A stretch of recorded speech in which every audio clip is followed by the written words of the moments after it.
teacher Josh, and I'd like to introduce one of my co-teachers. Her name is Itom. Itom has been a part of my co-teaching team now for 3 years, and she has also been a part of the Lingyuan bilingual program for 4 years. This is Jack. He's our bilingual coordinator, and this is teacher Vicky. She is a core English teacher and has been at Lingyuan a number of years. And then, of course, this is my director, and she's a big supporter to our program. In a moment, we'll talk more about her and our relationship. I've been in Taiwan. Thank you very much. I have lived in Taiwan for 16 years, and I have been teaching at Lingyuan and their bilingual program, and I'm finishing my 3rd year.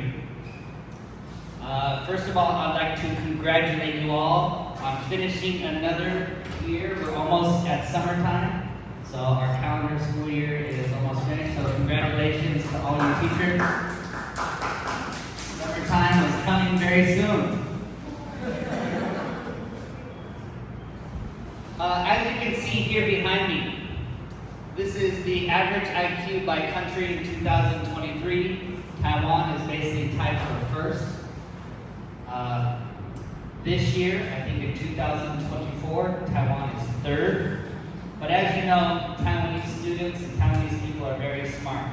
So the things I'm going to tell you today, you may not even need to know. You guys are already, as teachers, doing a fantastic job. So another round of applause to all you teachers and all you guys. America is number 30 on this list. America is 29 or 30 on this list. So again, what am I doing here talking to you guys about teaching? I don't know.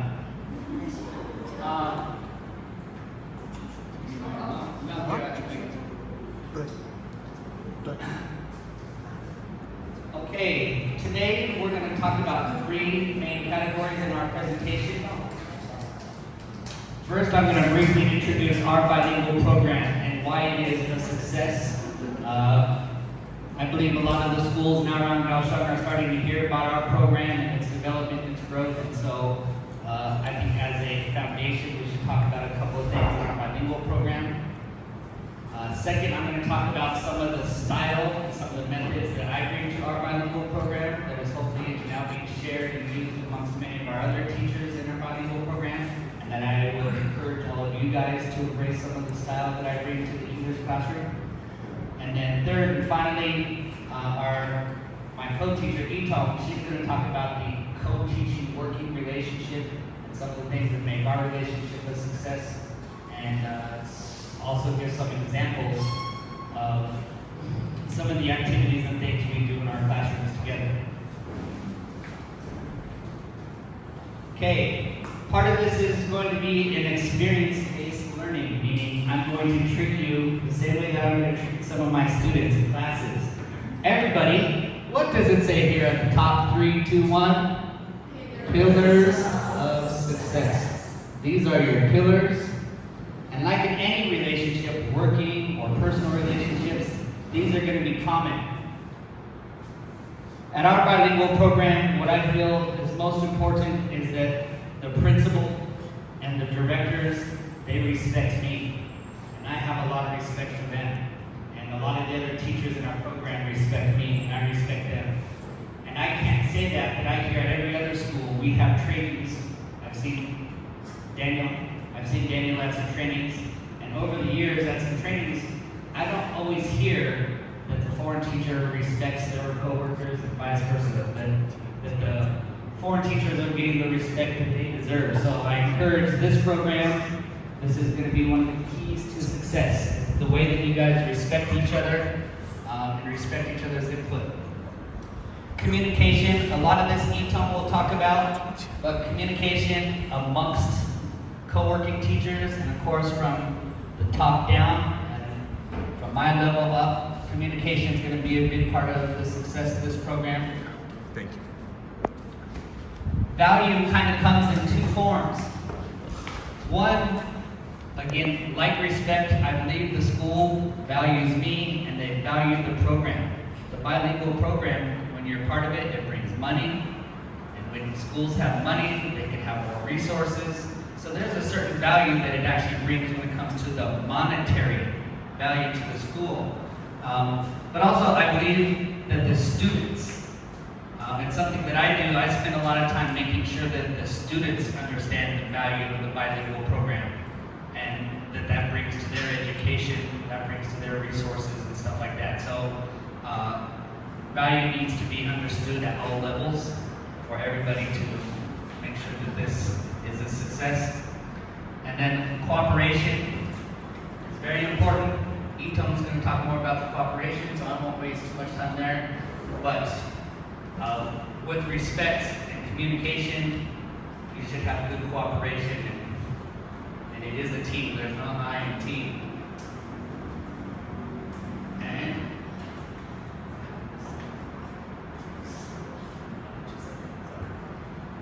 And every year, you have to learn to be flexible. I added this in just a few minutes ago, just because year after year, our program is changing. It's never been the same, and it probably is not going to stay the same. So you need to be flexible. And whether that determines whether it comes from the government down, whether it's around the schools, every year has been different, and flexibility is going to be key to your success in this program as you guys go forward. Here's some examples of the courses we do at Lincoln High School. I call these the compulsory courses. And what I mean by these courses is that these are the courses that would be taught no matter if I'm there or not. Teachers like Teacher Vicky, who are the core English teachers, these are the classes that will be taught whether we have a bilingual program or not. The classes on the right are the kind of elective courses that over the years of me working there, we have developed and tried. And so these are the ones that have kind of been brought in under the bilingual program. These are all classes I've co-taught with or independently teach. Some of them have been successful, and some of them have not. If we have time today in our question and answers, we should talk about some of these courses and some of the curriculum that we do in them. One class in particular that if we have time I'd like to come back and talk about is our research class. Our research class is a required compulsory class. What's the Chinese name for that? This is the first year that I'm the head teacher on that course, so I create the curriculum and the projects and grading and stuff like that for that course, and I'm learning a lot from it, but with experience and trust, your guys' English teacher can also take on really important courses like this as well, I'm sure. So, we have lots of different courses. At least I've taught 18 different courses or different types of courses, and I've had 12 or so different co-teachers.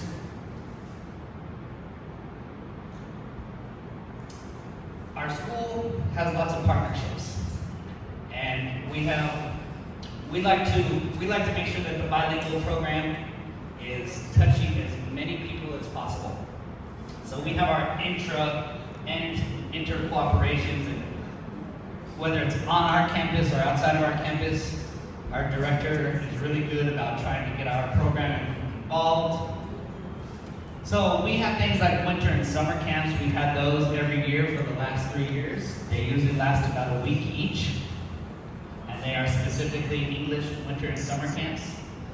Anytime we have a celebration like a school anniversary, we have an English booth, and the bilingual program is making our presence there. Parents' Day, over the first year, I was not invited to Parents' Day, but now I'm invited to Parents' Day, and I'm not really a centerpiece, but I believe I'm helping the parents understand as well the value and the importance of our program. We do some shows where we have our students prepare some plays and some shows. Contests, as you guys know, being the host of ASA, World Youth Meeting, we have the opportunity where students get to compete in some of their knowledge and stuff like that they're doing. We have speech and reading contests for English. At this time, I hope that our school can start to bring more students to this. Say here now we have 20 or 30 students that show interest in these kind of programs. I would like to see 40, 50, 60 students come in and try to do the speech and reading contest. And so going forward at the beginning of every year, in the first week of classes, I'm going to make sure students know about these speech and reading contests and personally challenge them as their English teacher that you should be a part of these contests. And to look for help from us teachers to help guide them and get ready for these speech and reading contests and joining ASAP in the World Youth Meeting. So hopefully here we can give them the motivation and the encouragement early to join this stuff. Also, our school gets involved in a lot of international exchanges. We have probably on average anywhere from 3 to 5 asynchronous or synchronous exchanges a year. Then we have asynchronous exchanges where we mail and do post crossings and other exchanges via mail with schools. One of our programs that we use to make sure that we have international exchanges is called Global Classroom Connect. I'm not here to talk about that today, but it is a great resource. So if you guys are interested in looking for another tool on how you can build partnerships with schools outside of Taiwan, Global Classroom Connect is something I can give you guys the detailed information on. We send students to Japan. Students from Japan come to our school, and we teach them about investments and how to grow their portfolios at a young age. We had Taiwan International Trade Association come to our school and conduct some courses. We've done courses with Josh where they've had students come and we've kind of had a collaboration with them on a Saturday or weekend courses. And we have a small school in a village near Lingyuan called Shanwei. And sometimes we have sent teachers in winter camps to go there and show the underprivileged the importance of English. Okay, now we'll get into the classroom talk, and this is where hopefully I can share some of the style that I encourage my team to embrace. I'll certainly encourage your team to embrace, that I hopefully believe is what's making the big difference in our English program and how it's growing and getting better year after year.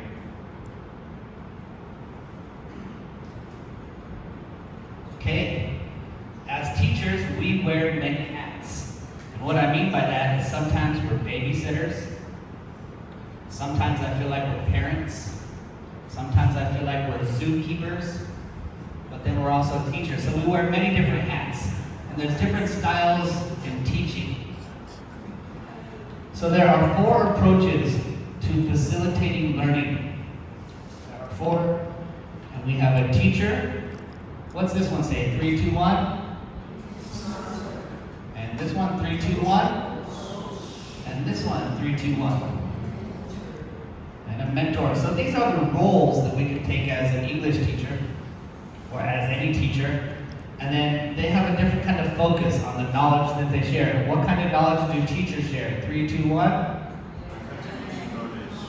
And instructors are practical knowledge.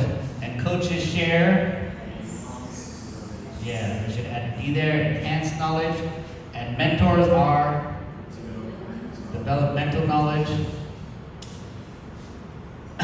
Teachers have a structured and informal approach, and I believe this is the role most of us feel naturally, where we fit a certain role of standing here at the front of the classroom and telling our students what to know.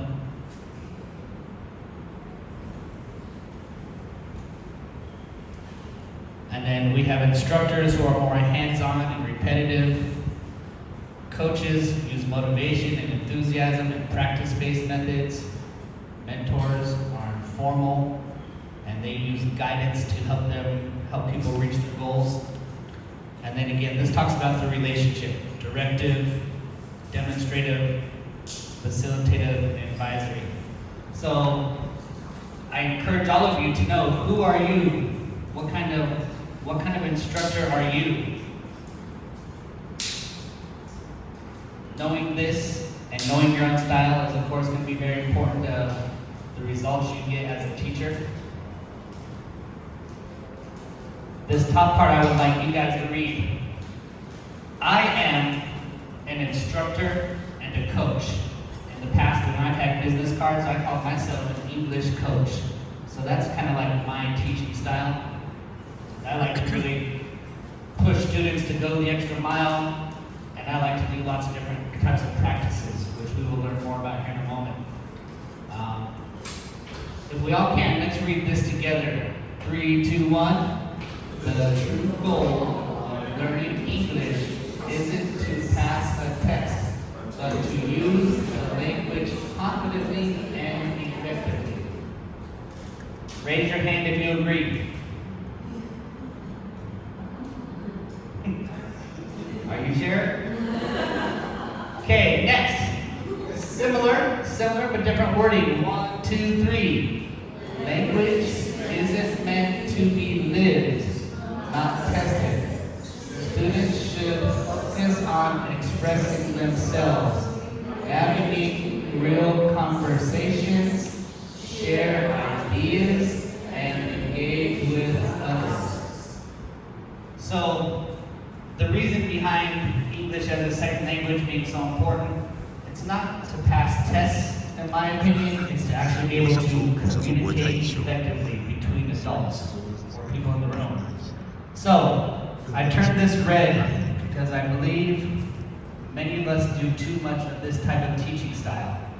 I know it is a cultural thing, even the Wanhua. Being an academic teacher, preparing students for tests are very important in this culture.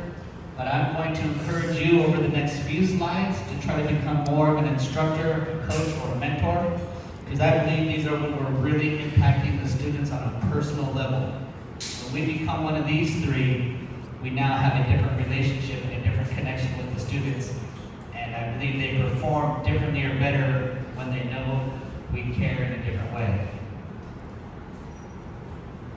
So, I encourage all you teachers to sometimes be quiet.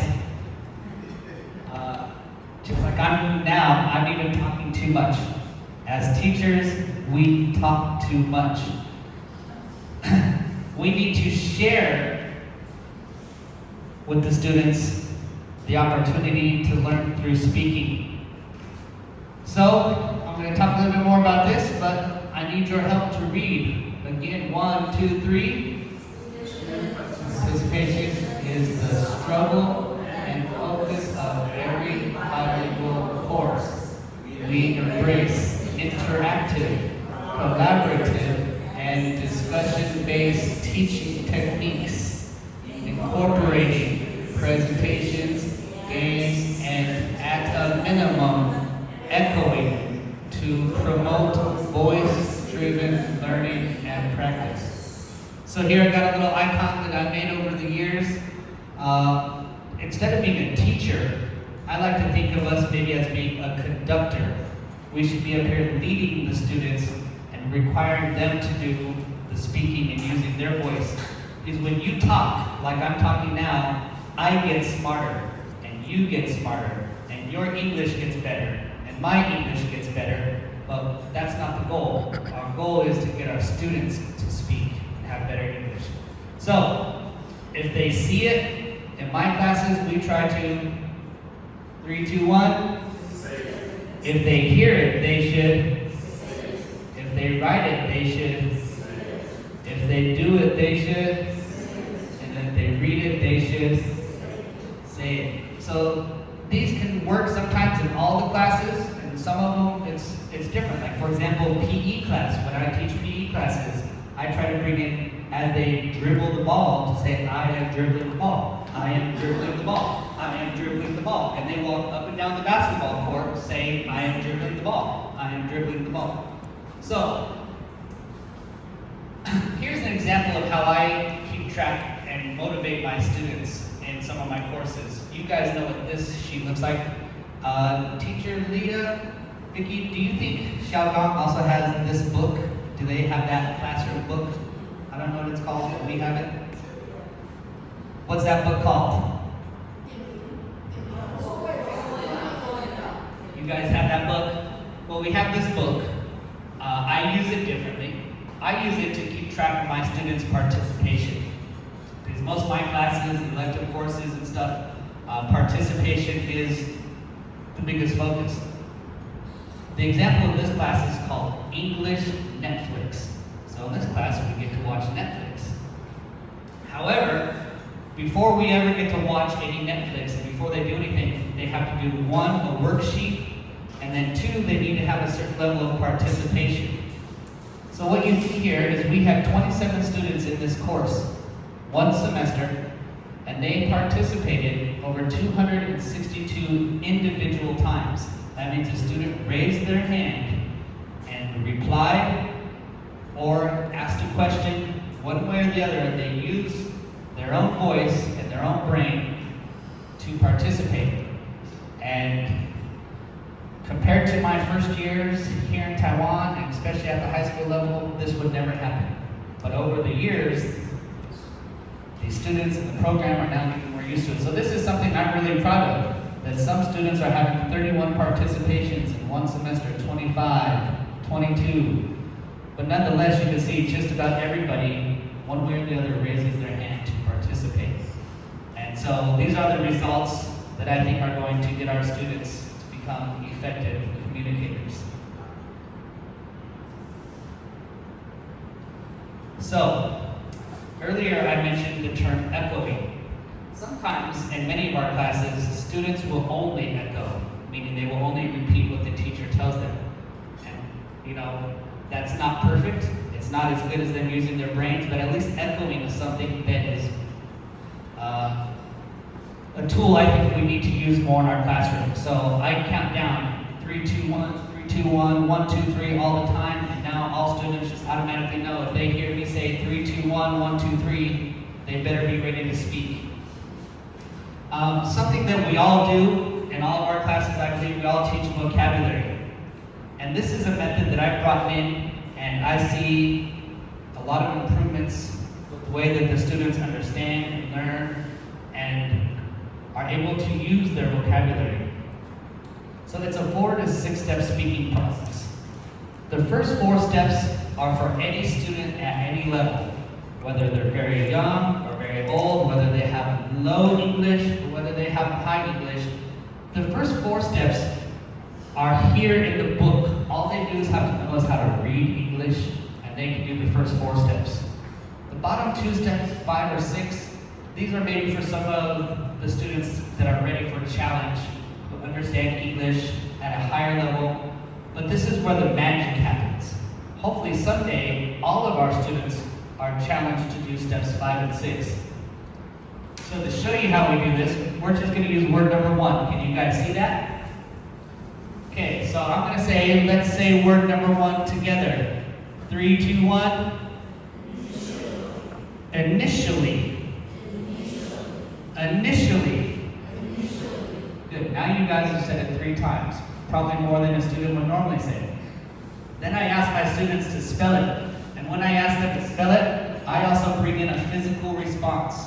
If you were to watch one of my classes, many of my students are air writing in the air. They're spelling it with their hands and they're saying it. So let's spell it together. 3, 2, 1. I-N-I-T-I-A-L-L-Y. Initially. And also they have the habit, like soldiers, to repeat initially.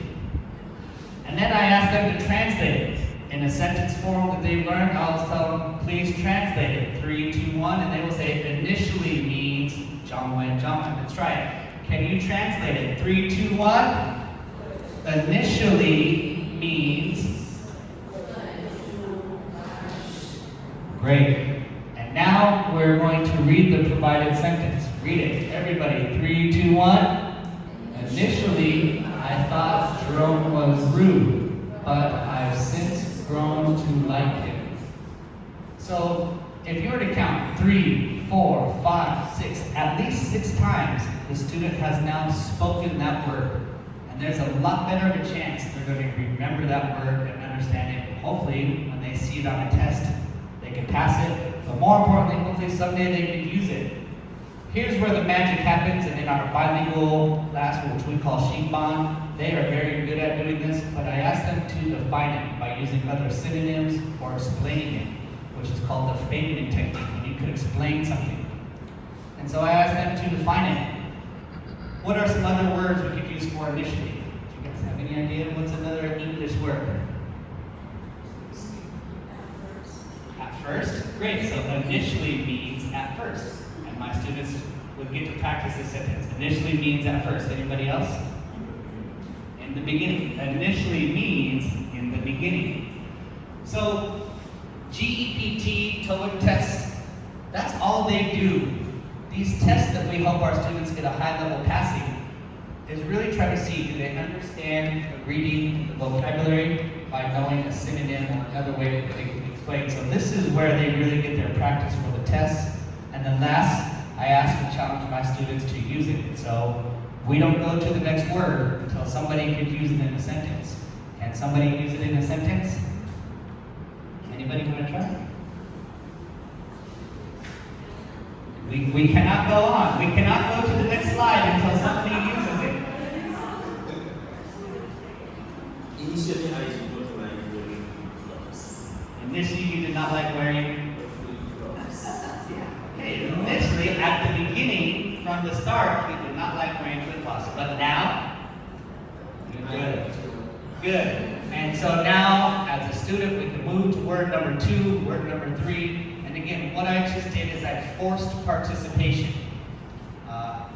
We really have to force our students. These high school students, they have their own mind, they have their own attitude, they have their own habits. And when there's 30 or 40 of them in a class, it's pretty tiring, but I encourage you to fight the good fight and force students to participate and use their voice.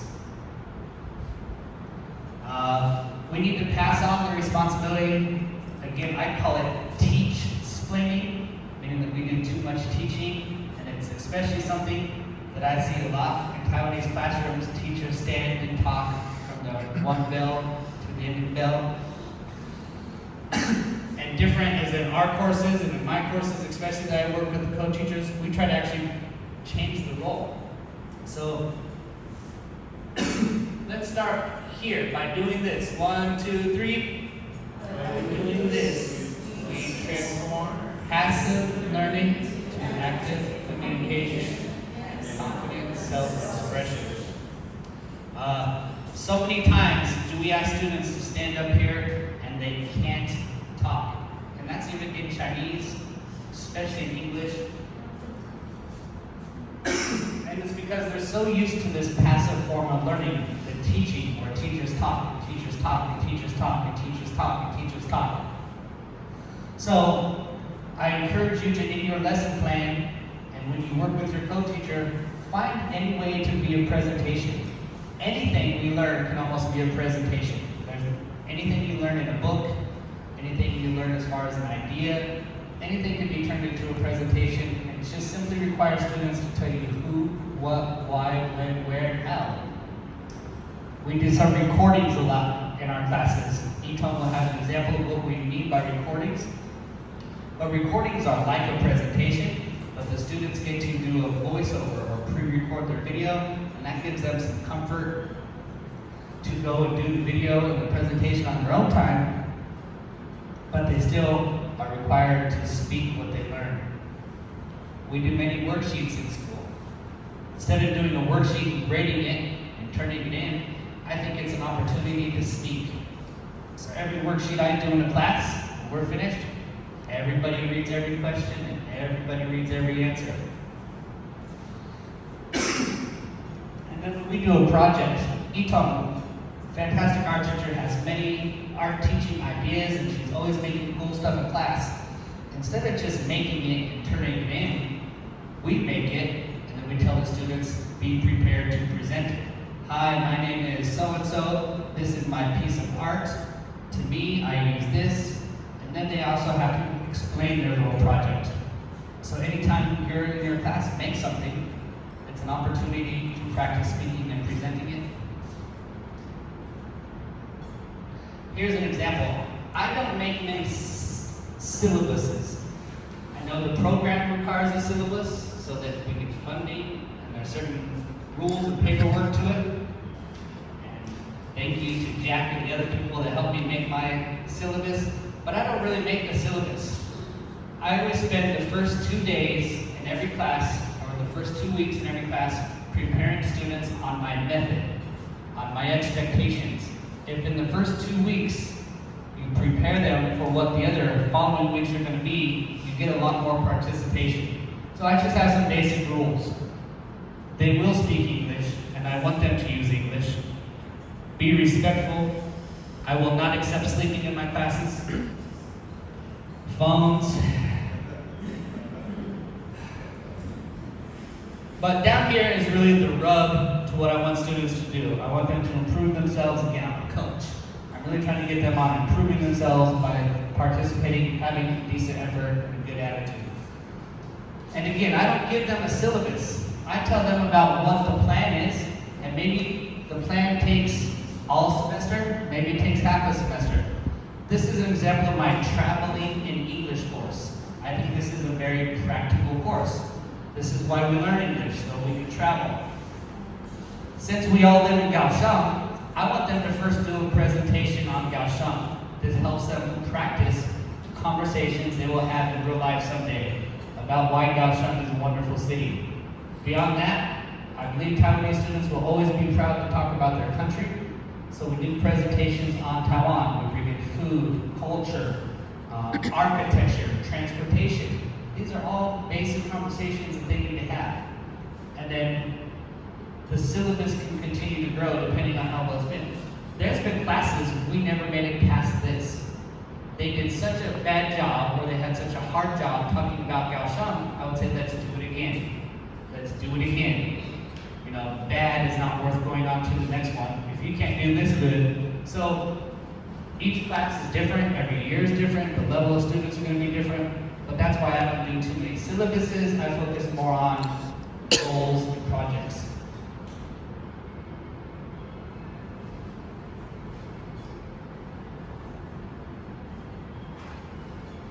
Next, I'm going to show you a video that I show every class. So this means some of my students have seen this video 3 or 4 times between Gaudi, Gauher, and Gaosan. They've seen this video multiple times, and it talks about why English is an important subject, and they should take it more seriously.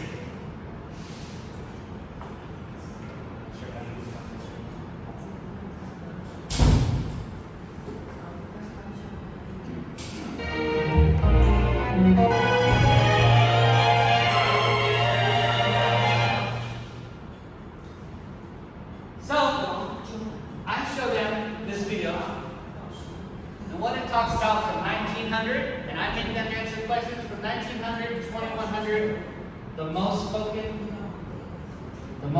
languages in the world. And I talk about how there's this gradual change. It's a very gradual change. Mandarin is the most spoken. I make sure the students understand why, the most people. But as this continues to grow, it is usually a slow progress. Here you go. You come in. Thank you. It is a slow process, and it continues to slowly change, slowly change, slowly change. Keep on looking to get us to about 2010. Oops. Let's go back. Okay, yeah. One more. Okay. Stop it. So from here is where I really want the students to understand the change that is happening in English.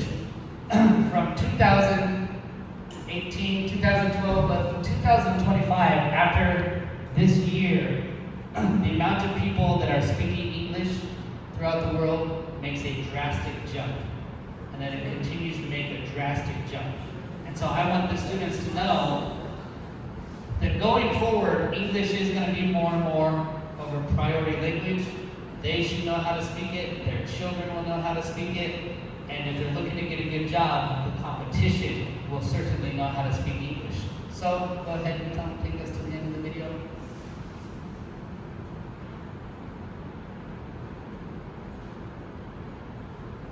So now you see the drastic increase in the amount of people speaking English over the next 70 years. And so we don't want students to get behind, we want our students to be ahead of this curve. We want our students to maintain with this growth. So that's one video I show all my students, because I want them to believe and understand that English is not just for a score, it's a way of life. Okay? And then next, here's another video that I show, and this is kind of like the basis to my teaching style. This video kind of explains why I do what I do and the way that I do it.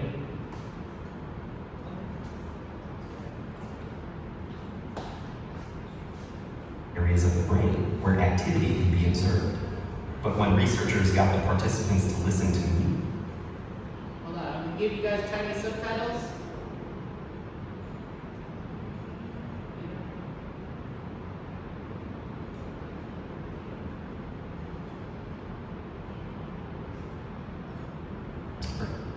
But when researchers got the participants to listen to music, they saw fireworks.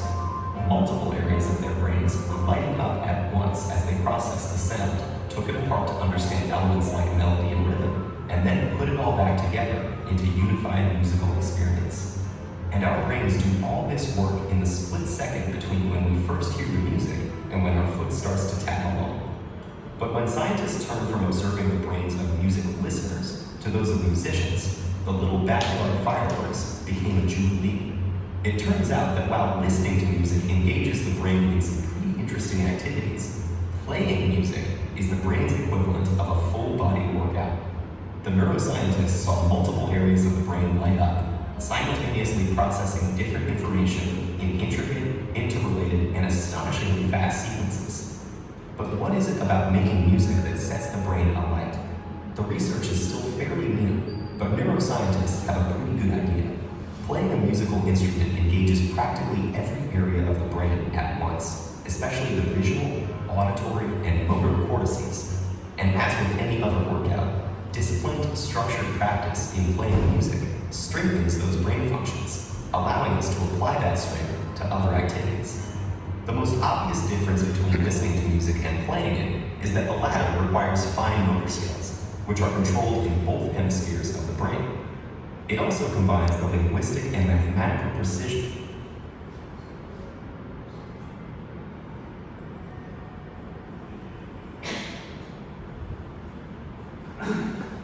Okay, so what that video shows is that if you play a musical instrument, your brain has a significant better ability to memorize and do things. So I like to think of our voice as that instrument when it comes to learning. If we're learning English, if we're learning math, history, or science, if we use our voice to do the learning, it's kind of like an instrument. So I leave you guys with that the human voice is the most perfect instrument of all. And so we should be encouraging students and finding ways in our curriculum to have the students speak, whether it's echoing, repeating, or doing their own presentations. So it's something I call SML, speaking as a medium of learning. And so that's what we do at the unit. Next, Etong's going to show you some of these activities that we do and talk about our working relationship.